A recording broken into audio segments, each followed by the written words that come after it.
그들이 오매 사무엘이 엘리야를 보고 마음에 이르기를 여호와의 기름 부으실 자가 과연 주님 앞에 있도다 하였더니 여호와께서 사무엘에게 이르시되 그의 육모와 키를 보지 말라.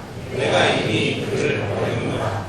내가 보는 것은 사람과 같지 아니하니 사람은 외모를 보거니와 나 여호와는 중심을 보느니라 하시더라.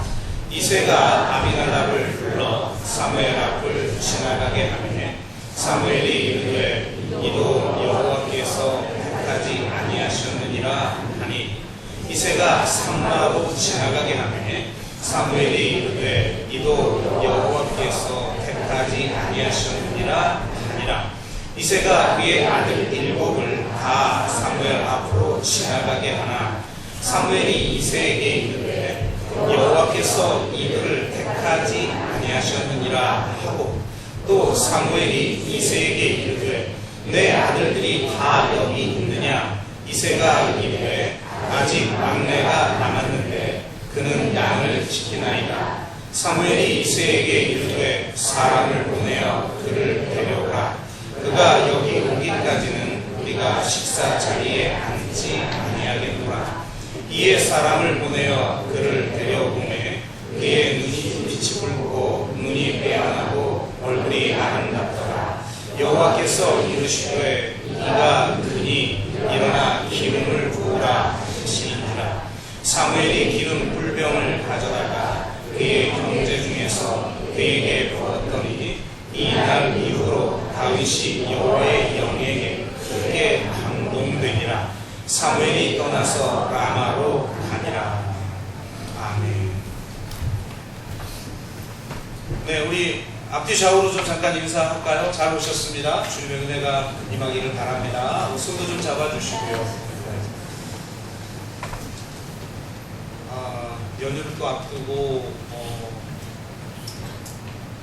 좀 시골에 미리 또 내려갔다 오시고 이런 벌초를 하거나 이런 분들도 좀 많이 계신 것 같은데요. 이 자리에 와서 주님을 예배하는 여러분 가운데 주님의 은혜가 임하는 주님의 이름으로 축복합니다. 저도 아직 이게 감기 검사를 완벽하게 받지 못해서 약간 코맹맹이 소리가 좀 나도 양해를 좀 해주시기를 바랍니다.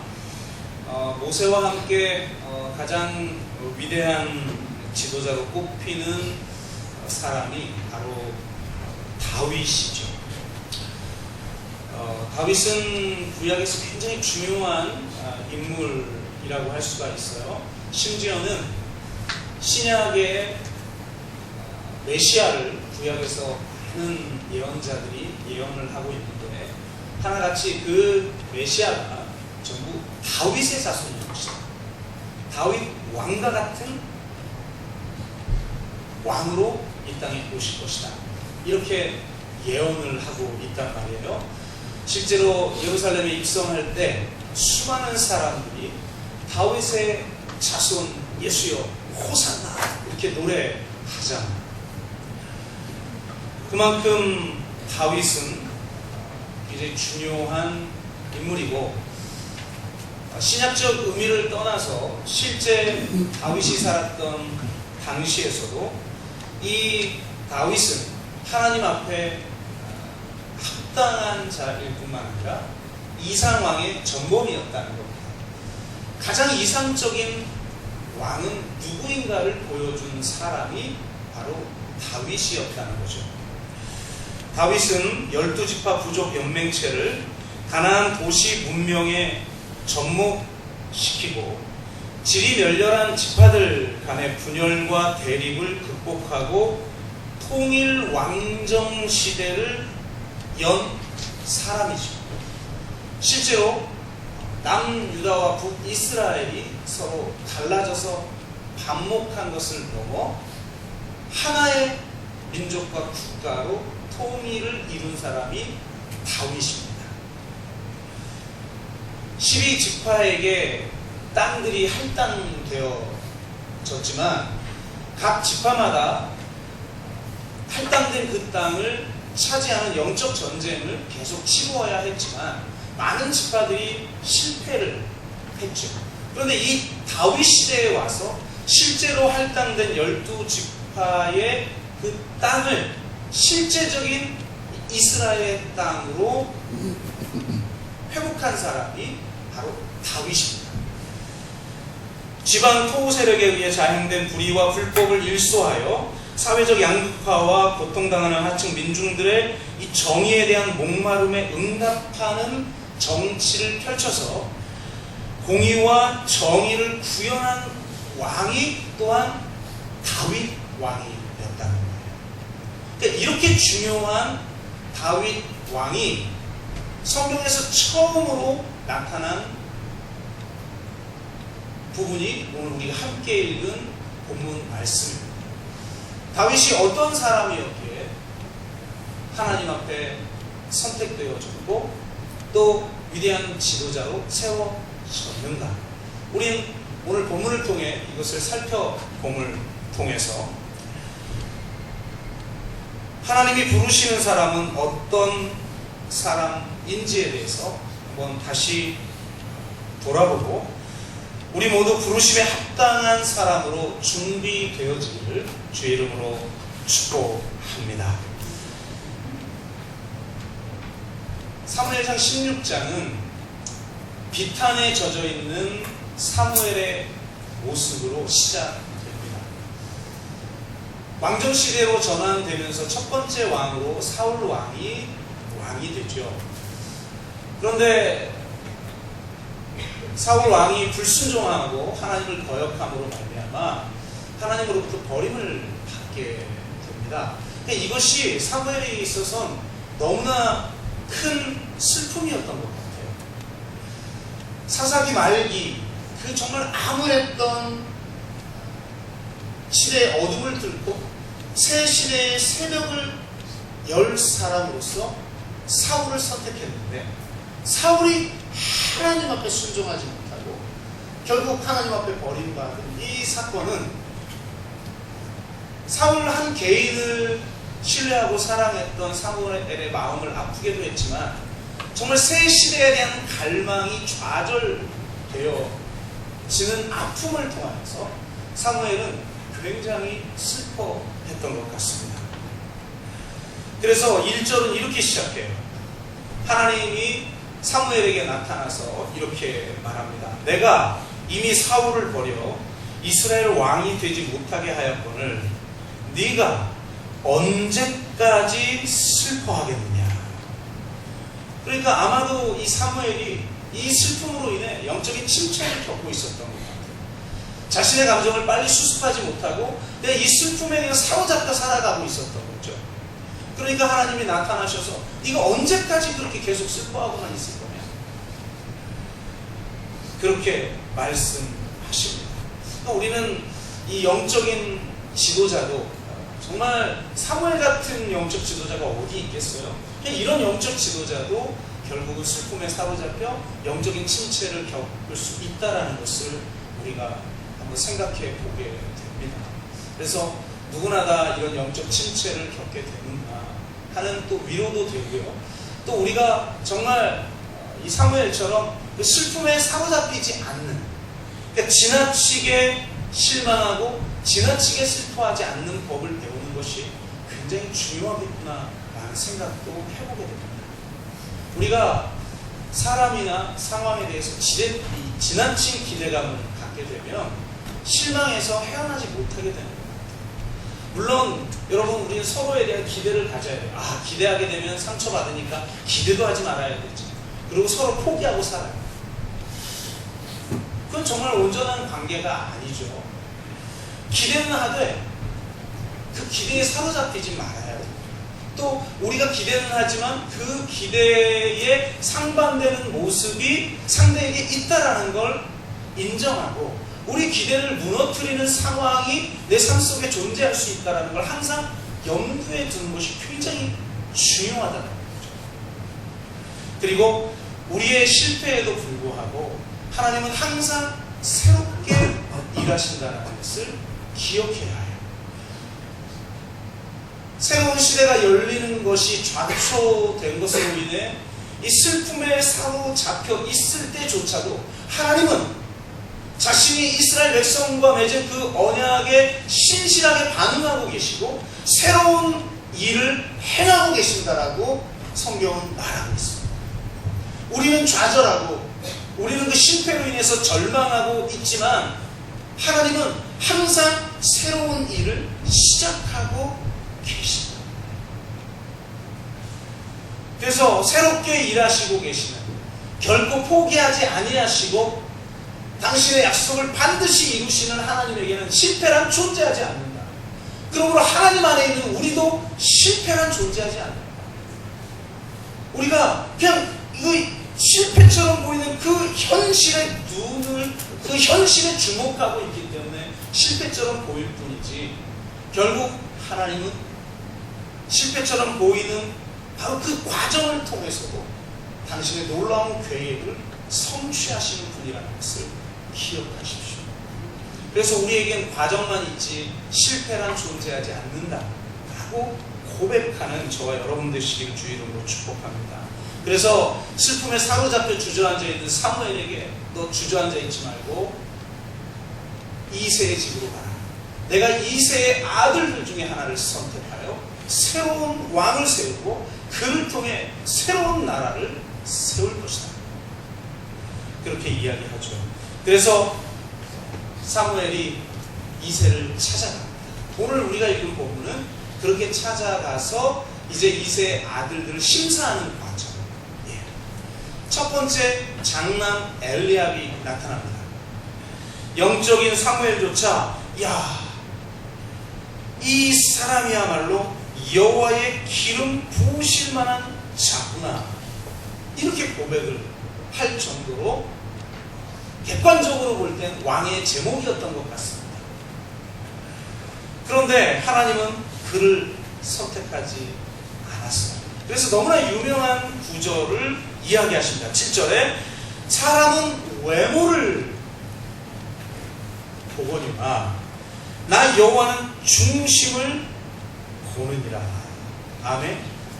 참 이 문장은 우리에게 좌절도 주고 위로도 주는 것 같아요. 왜요? 사람은 외모를 보니까 우리처럼 우리처럼이라고 일반화시키면 굉장히 기분 나쁜 분들이 좀 있으니까 우리 모두라고 하기는 좀 어렵고, 우리 대부분은 고개를 갑자기 숙이고, 우리 대부분은 사실 좀 내세울 만한 게 많지 않죠. 그런데 사람은, 이 세상은 외모를 본다는 거예요. 그러니까 이게 참 우리에게는 좀 씁쓸한 이야기인 거죠. 그런데 또 위로가 되는 건 뭐예요? 그러나 하나님은 중심을 보신다. 참 위로가 되죠. 저도 굉장히 위로가 되는 말씀인 것 같아요. 제가 참 사실 좀 이렇게 목사처럼 생기진 않았잖아요. 그리고 또 실제로 목사로서 부족한 게 좀 많고, 그래서 객관적으로 만약에 근데 문제는 또 사람은 외모를 본다니까 또 갑자기 좌절스럽기도 하고 그러긴 한데, 하나님은 중심을 보신다라는 겁니다. 그러니까 정말 이 말씀을 여러분 굳게 붙드시기 바랍니다. 하나님은 외적인 어떤 조건이 아니라 우리 마음의 중심을 보시는 분이라는 거예요. 이 말씀의 의미가 무엇인지를 우리가 한번 좀 살펴보도록 하겠습니다. 한때 유행했던 말이 있어요. 스토리가 스펙을 이긴다. 이 말이 유행하게 된 계기가 무엇이었냐면, 슈퍼스타 K 시즌2에서 이 존 막과 허각이 결승전에 오른 사건이 계기가 되었습니다. 여러분 잘 기억하고 계신 것처럼 존 막이라고 하는 사람은 굉장히 핸섬하죠. 실제로 존 막이 이 슈퍼스타 K에 참여하기 전에 미국의 슈퍼스타 K 같은 그런 프로그램에 참여해서 얘가 예선을 통과해요. 근데 그 예선 과정에서 심사위원 중에 여자 심사위원이 너 정말 너무 핸섬하다. 심사평을 그렇게 해요. 너 정말 너무 핸섬한데 노래도 어떻게 이렇게 잘하냐. 막 이러니까 옆에 남자들이 이 사람이 지금 흑심 품고 있어. 막 이렇게 농담하는 장면이 나와요. 그 정도로 참 핸섬하고 더군다나 목소리도 너무 좋아요. 여자들이 너무 좋아요. 특히 아줌마들이 아주 좋아하는 목소리죠. 핸섬하죠? 목소리 좋죠. 저도 가끔가다는 하나님 진짜 목사라운 목소리 좀 주시지. 목소리가 조금 좀 별로다. 뭐 이런 생각을 좀 종종 할 때가 있어요. 근데 하여튼 이 목소리가 너무너무 좋은 거죠. 그런데다가 더군다나 노스웨스트 대학 경제학과를 또 졸업했네요. 그러니까 뭐 완전히 엄친하죠. 이런 사람과 지금 결승전에 붙은 사람이 누구냐면 허각이라는 사람인데, 여러분 잘 아시는 것처럼 참 이 허각이라는 사람은 허접해요. 그냥 키가 작은 게 아니라 짜리몽땅해요. 그러니까 키가 작다라는 건 비율적으로 좀 이렇게 축소가 됐다 이런 건데, 짜리몽땅이라는 건 뭐냐면 예를 들면 머리와 목 사이가 거의 어깨 사이가 거의 없다든지, 허리와 이 히프가 구분이 좀 안 된다든지, 이렇게 눌린 것 같은 사람을 우리 짜리몽땅하다 이렇게 이야기를 하잖아요. 근데 볼품이 별로 없어요. 그런데다가 내세울 스펙 하나 없고 에어컨 수리공이었죠. 그러니 이 둘이 붙으면 당연히 누가 이기겠어요? 대부분 그 SNS로 이렇게 ARS라고 그러나요? 그걸에 참여하는 사람들이 다 대부분의 사람들이 여자들인데 당연히 존박이 이길 수밖에 없는 상황이었죠. 그런데 실제로 누가 우승했어요? 허각이 이겼죠. 그래서 많은 평론가들이 어떻게 허각이 이길 수 있고, 물론 허각이 노래를 잘해요. 노래도 못하는데 무슨 다른 요건 때문에 뭐 이렇게 올라가고 그러진 않겠죠. 노래는 잘하지만 객관적으로는 존박이 더 우세했단 말이에요. 그런데 왜 허각이 우승을 했냐? 많은 평론가들이 그때 사용했던 문장이 이건 거예요. 스토리가 스펙을 이긴다. 스펙으로 보면 훨씬 더 존박이 뛰어나죠. 그런데 허각에게는 존박이 없는 스토리가 있다는 거죠. 사람들을 감동시킬 만한 스토리가 있다는 거예요. 참으로 불우한 시절을 그 가수라는 꿈 하나를 붙들고 에어컨 수리공을 해가면서 자신의 꿈을 키워온 이 허각의 스토리가 많은 사람들에게 감동을 줘서 이 여심을 흔드는 바람에 결국은 우승을 합니다. 그래서 스토리가 스펙을 이긴다는 거예요. 스펙과 스토리의 차이가 뭘까요? 스펙은 감탄을 불러일으키지만 스토리는 감동을 불러일으킵니다. 스펙은 환호를 자아내지만 스토리는 눈물을 흘리게 한다는 거예요. 스펙은 범접할 수 없는 어떤 거리감을 주지만 스토리는 더 알고 싶은 친밀감을 준다는 거예요. 그래서 스펙이 뛰어난 사람은 다른 사람을 밀어내지만 스토리가 있는 사람은 다른 사람을 끌어당긴다. 왜? 사람들이 그 사람과 가까이 가고 싶어, 함께하고 싶어 하니까. 이게 바로 스토리와 스펙의 차이점이라는 겁니다. 하나님이 우리를 쓰실 때 스펙을 보지 않으십니다. 하나님은 스펙이 딸리는 우리 같은 사람들을 통해 하나님의 구원 스토리를 새롭게 쓰기를 원하십니다. 스펙을 가진 자는 성공을 자기 공로로 돌리고 결국 하나님께 돌려야 될 영광을 자기 것으로 취합니다. 하지만 내세울 것이 없는 사람, 스펙이 없는 사람은 하나님의 구원 스토리를 통해서 이루어진 그 결과를 놓고 그 영광을 가로챌 수가 없어요. 왜? 그렇게 가로채면 창피함을 당하게 되니까요. 상석에 앉았더니 저 말석으로 내려가라고 하는 그런 꼴을 경험할 수밖에 없으니까요. 왜? 내 실력을 아는데, 내 인격을 아는데, 내 스펙이 얼마나 딸리는 줄 아는데 어떻게 이 일을 내 힘으로 내 공로로 이뤘다라고 할 수 있습니까? 그러니까 하나님은 정말 자랑할 것이 없는 사람들을 통해 하나님께 영광을 돌릴 만한 그런 구원 스토리를 쓰시기를 원하시는 분이에요. 다윗도 마찬가지예요. 다윗이 워낙 위대한 인물이니까, 야, 그리고 또 오늘 성경 읽어보니까 막 눈이 막 뭐죠? 막 광채가 나고, 아마 꽃사슴 눈인지 어찌 모르겠어요. 뭐 얼굴이 아름답다 막 이렇게 이야기를 하니까, 성경이 막 이랬다 저랬다 외모를 취하지 않는다고 그러더니 뒤에 가서 엄청 잘생겨 실망을 확 시켜버리는데, 그러니까 뭐 아마 계집애처럼 잘생긴 거 빼고는 내세울 게 없었던 것 같죠. 그러니까 실제로 이 왕의 심사 과정에서 다윗은 제외당해요. 생각을 해보세요. 여러분, 다윗 외에 아마 이새는 아들 7이 있었던 것 같아요. 딸은 왕이 될 수 없으니까 아예 그냥 제외됐죠 지금. 근데 이 7 아들 중에 우리가 알 수 있는 사람은 단 3명밖에 없어요. 누구죠? 엘리야, 아비나답, 쌈마. 이 3명이에요. 그럼 나머지 4명의 아들들은 이건 이름조차 알 필요도 없는 떨거지들인 거죠. 떨거지라고 하면 좀 거시기 하네요. 그런 사람이에요. 그러니까 근데 이름도 기록할 필요조차 없는 사람도 심사 과정에 참여했다. 그런데 다윗은 이 심사 과정에도 참여하지 못했다. 그러니까 우리는 이것을 통해서 다윗이 정말 별 볼 일 없었나 보다 라고 하는 것을 유추해 볼 수가 있는 것이죠.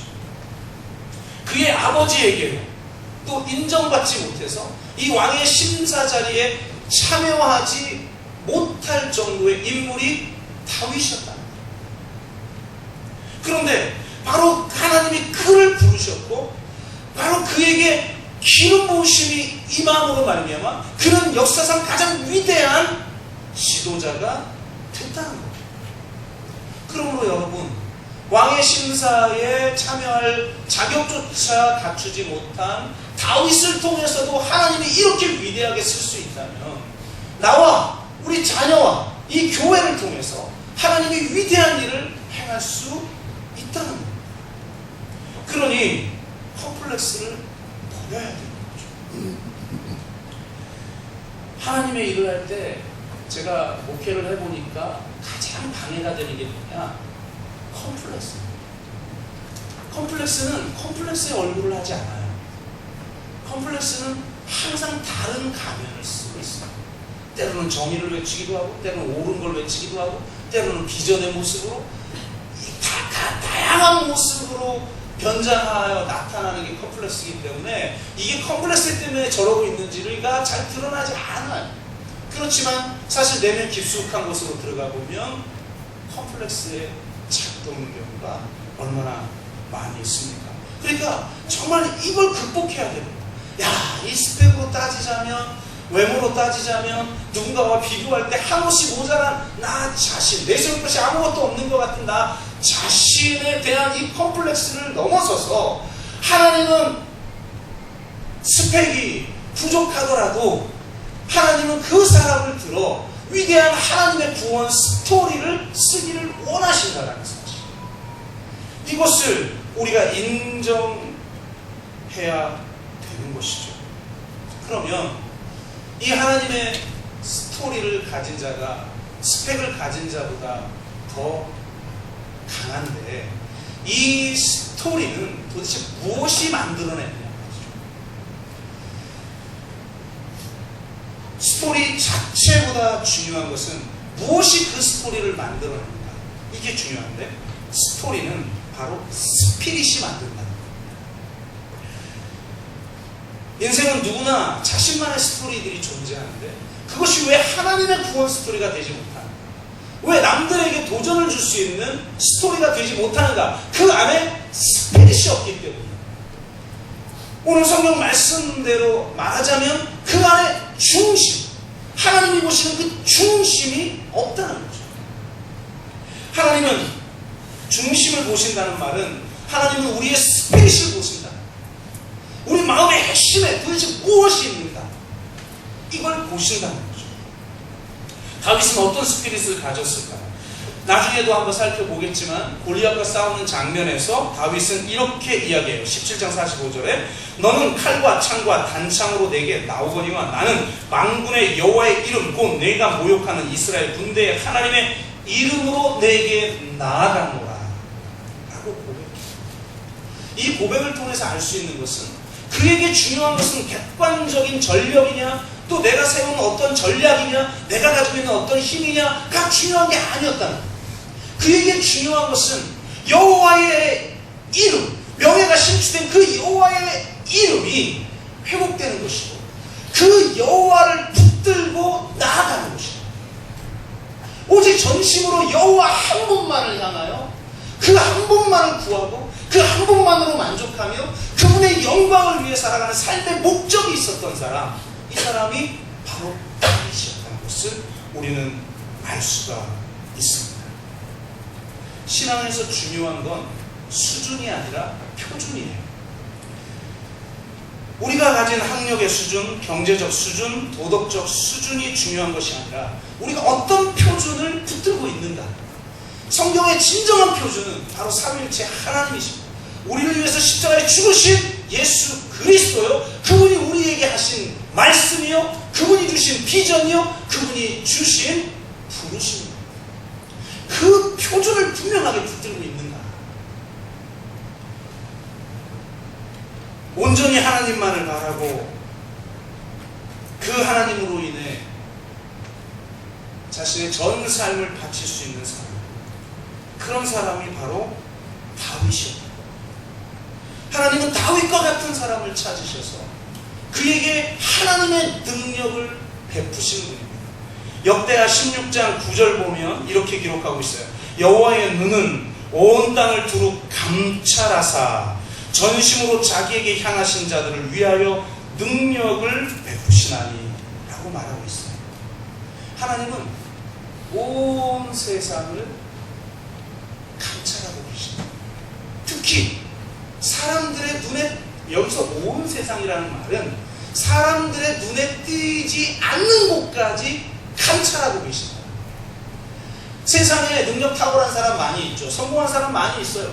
우리는 그냥 아침에 일어나서 뉴스만 봐도, 또 서점에 가서 뭐 자서전을 봐도, 뭐 베스트셀러를 봐도, 뭐 이 세상에 성공한 사람들의 이야기를 많이 알 수가 있죠. 근데 세상 사람들이 주목하지 않는 어떤 곳, 그리고 어떤 사람을 하나님은 찾고 계십니다. 이름도 없는 향촌 유벽에 묻혀있는 보배와 같은 그런 사람들을 하나님은 찾고 계십니다.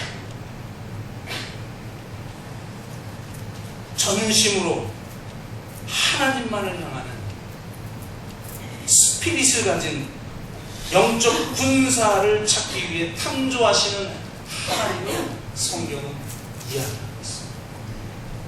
전심으로 하나님을 향하는 사람, 자신의 뜻을 다해, 힘을 다해, 마음을 다해, 목숨을 다해 하나님을 사랑하는 사람, 그 사람을 찾으십니다.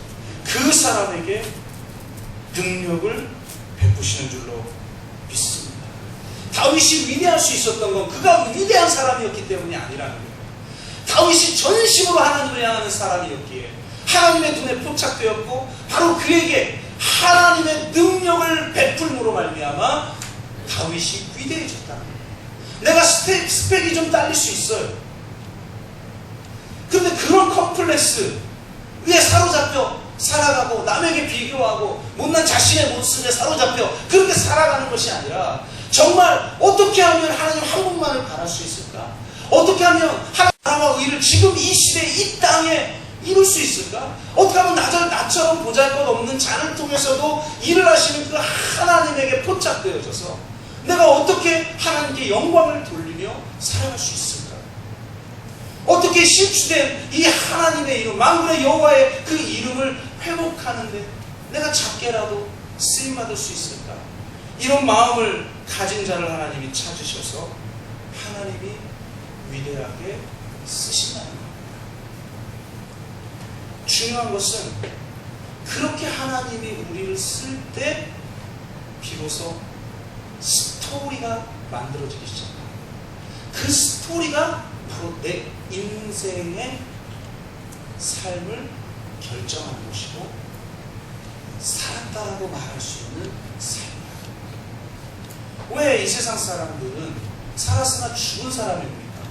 물론 진짜 영생을 갖지 못했기 때문이기도 하겠죠. 그럼 영생을 갖지 못한 사람의 삶이 뭡니까? 스토리가 없는 삶이에요. 하나님 스토리 남들에게 말할 건 뭐밖에 없어요? 먹고 자고 싸고 그 살아가는 이야기, 생존의 이야기 너무 중요하지만 그것이 반드시 바탕이 되어야 하지만 그것을 넘어서는 하나님의 구원 스토리가 없는 인생은 살았으나 죽은 자다. 하나님은 우리를 구원하시고 나서 우리 각자에게 하나님의 구원 스토리를 주시기를 원하십니다. 나이를 먹어야 산 게 아니라는 겁니다. 하나님의 스토리가 있어야 살아가는 겁니다. 그래서 다윗과 같은 존재도 언제 처음 그의 이름이 기록되어 있는가, 이게 굉장히 중요한 거예요. 오늘 본문을 제가 예전에 묵상하다가 너무나 놀란 사실을 발견했어요. 그냥 우연히 묵상하다가 불현듯 하나님이 깨닫게 해주신 내용이었는데요. 야, 이처럼 위대한 다윗이 언제 성경에 드러나는가? 놀라운 것은 7 아들이 다 지나간 다음에 사무엘이 다른 아들은 없나? 라고 묻기 시작하면서 다윗이 드러나기 시작해요. 그런데 이때도 다윗이 아니에요. 계속 다윗은 지칭하는데 다윗의 이름이 나오질 않아요. 어떻게 기록되고 있냐? 오늘 본문을 보세요. 이새가 대답을 해요. 아직 막내가 남았는데 그는 양을 지키나요? 아이, 저 다윗이라는 애가 있는데요. 다윗은 양을 지키고 있어요. 이렇게 대답해도 될 걸. 아직 막내가 있는데 그가 양을 지키나요? 사무엘이 이새에 이르되 사람을 보내어 그를 데려오라. 그가 오기까지는 우리가 식사자리에 앉지 아니하겠노라. 이에 사람을 보내어 그를 데려오매 그의 빛이 붉고 눈이 빼어나고 얼굴이 아름답더라. 여호와께서 이르시되 이가 크니. 아이고, 이름이 나올 만도 한데 아직도 이가 크니. 우리식으로 말하면 가가 그냥 이렇게만 이야기를 하고 있단 말이죠. 이가 크니 일어나 기름을 부으라. 사무엘이 기름 뿔병을 가져다가 그의 형제 중에서 그에게 부었더니 그는 그에 불과한 인생을 사는 사람인 거예요. 다윗이 아닌 거예요. 그런데 언제 다윗의 이름이 처음 기록되느냐? 그의 형제 중에서 그에게 기름을 부었더니 이날 이후로 다윗이 언제 처음 다윗의 이름이 기록되고 있는가? 바로 기름 부음이에요. 다윗이 여호와의 영에 크게 감동이 되니라. 그 다음부터는 이제 그는 다윗으로 호칭되고 있어요. 다윗이 지혜롭게 행하네. 다윗이 골리앗 앞에 나오네. 이제 그가 아니라 다윗이란 말이에요. 살았으나 죽은 삶을 살던 그가 하나님의 부르심을 받고 하나님의 기름 부으심을 받아 하나님의 영에 감동되어질 때 다윗이 될 수 있었다는 거예요. 이제 비로소 바로 다윗을 통해 하나님의 구원 스토리가 쓰여지는 것이죠. 여러분의 자녀에게 전수해 주어야 할 것이 무엇입니까? 물론 스펙 중요한 거죠. 그러나 그것보다 더 정말 본질적으로 중요한 게 뭐냐? 스피릿이에요. 우리 자녀들에게 주어야 할 이 스피릿을 주지도 않으면서 우리는 계속 이 세상에 밀리면 안 되니까 너 나처럼 되면 안 돼? 아니 무슨 놈은 부모가 나처럼 되면 안 되냐라고 말하는 부모가 그게 부모입니까? 부모인데 부모 노릇을 제대로 못하는 거죠. 내가 아무리 세상에서 보잘것없고 내가 아무리 세상에서 스펙이 딸려도 그 스펙보다 위대한 걸 내가 가졌다. 내가 이것을 너에게 주기를 원한다. 이게 부모 노릇인 것이죠. 이것을 우리 자녀들이 경험해야 돼요. 우리 부모가 이런 스피릿을 가졌구나.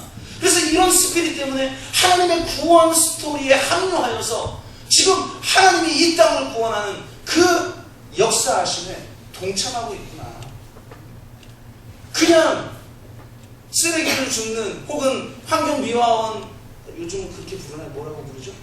호칭을 제가 잘 모르겠는데 그런 일을 한다 할지라도, 그냥 조그마한 구멍가게 하나 하는 사람이라 할지라도, 혹은 일일 노동자일지라도 자신의 삶 속에서 지금 바로 이 스피릿을 가지고 하나님께 영광 돌리기를 위하는 삶을 살고 있어. 난 그래서 우리 부모를 존경해 라고 말할 수 있는 자녀가 되어야 되는 것이죠. 여러분, 이 스피릿을 전수해 주시기를 바랍니다. 말씀을 맺습니다. 하나님은 외모를 보시지 아니하고 중심을 보십니다. 스토리가 스펙을 이기게 되어 있습니다. 근데 그 스토리는 바로 스피릿이 쓰는 것입니다. 이 스피릿을 통해서 정말 하나님 한 분만을 향하고, 하나님 한 분만을 구하고, 하나님 한 분만을 위하고, 하나님 한 분만으로 만족하고, 그 하나님 한 분의 그분의 영광이 내 삶에 드러나는 그 한 가지 삶의 목적을 위해서 지금 여기서 하나님의 나라와 의를 구하는 그런 여러분을 하나님이 감찰하사 능력을 베풀어 하나님의 구원의 스토리를 쓰기를 원하신다는 것을 기억하는 저와 여러분 되시기를 주의 이름으로 축복합니다. 기도합시다.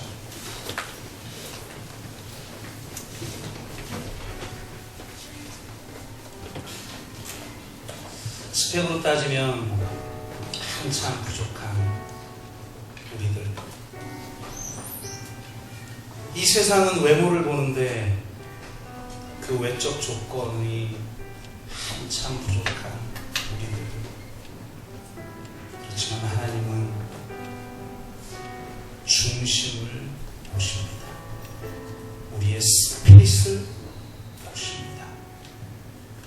전심으로 하나님을 향하는 사람들을 찾고 계십니다. 바로 우리가 다윗과 같은 자가 되어 하나님의 위대한 구원의 스토리에 합류하여 살아가는 삶이 되게 하여 주시옵소서. 그리고 내 자녀들에게 바로 그 스피릿을 전수해주고 우리 이웃들에게 하나님의 구원의 스토리를 증언하는 삶을 살아가게 하여 주시옵소서. 이런 기도 좀 올려가지고 우리가 같이 한 목소리로 기도하겠습니다. 같이 기도합니다. 하나님, 그렇습니다. 세상은 외모로 사람을 판단합니다.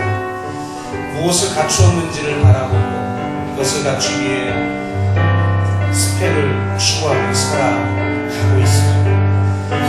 우리도 그 컴플렉스에 벗어나지 못하고 우리 자녀들에게 스펙을 강요하며 그 스펙에 모자란 자녀들을 부끄러워하며 살아가고 있는 우리들인 줄 모르겠습니다. 하나님, 이제는 하나님의 구원의 스토리를 쓰는 인생이 되기를 원합니다. 하나님은 전심으로 하나님을 향하는 자, 전심으로 하나님의 나라와 그의 의를 구하는 자를 찾고 계시는 줄로 믿습니다. 주님, 참으로 부족한 나이지만 아무 자격이 없지만 내가 여기 있사오니 주여 나를 사용하여 주시고 이 땅에 하나님의 나라와 의가 온전하게 이루어질 수 있기를 원합니다. 그저 하루 살아가고 그저 취미 생활하며 그저 하루하루 나의 만족과 그런 기쁨을 위해서 살아가는 인생이 아니라 만군의 여호와의 이름을 회복하며 그의 영광을 드러내기를 소원하는 그런 마음으로 전심으로 하나님을 구하는 자를 주님이 찾고 계신 줄로 믿사오니 주여 내가 바로 그러한 사람이 되기를 원합니다. 그리고 내 자녀들이 그런 사람이 되기를 원합니다. 주님이 이 공동체의 모든 지체들이 바로 그러한 사람이 되기를 원합니다. 주님, 그런 사람을 사랑하여 주시옵소서. 하나님, 우리는 왕의 심사의 과정에 조차 참여하지 못했던 다윗처럼 내세울 것이 없는 사람들입니다. 그러나 주님, 외모를 보지 아니하시고 중심을 보시는 하나님이 전심으로 하나님만을 구하는 우리들을 통해 놀라운 일을 행하기를 원하시는 줄로 믿습니다. 주님이 이 자리에 부르셔서 이 말씀을 듣게 하신 하나님의 뜻을 분별하여 정말 전심으로 하나님만을 구하고 하나님의 나라와 의를 이 땅에 이루기 위해 헌신하는 삶을 살아가게 하여 주옵소서. 감사드리며 예수 그리스도의 이름으로 기도드립니다.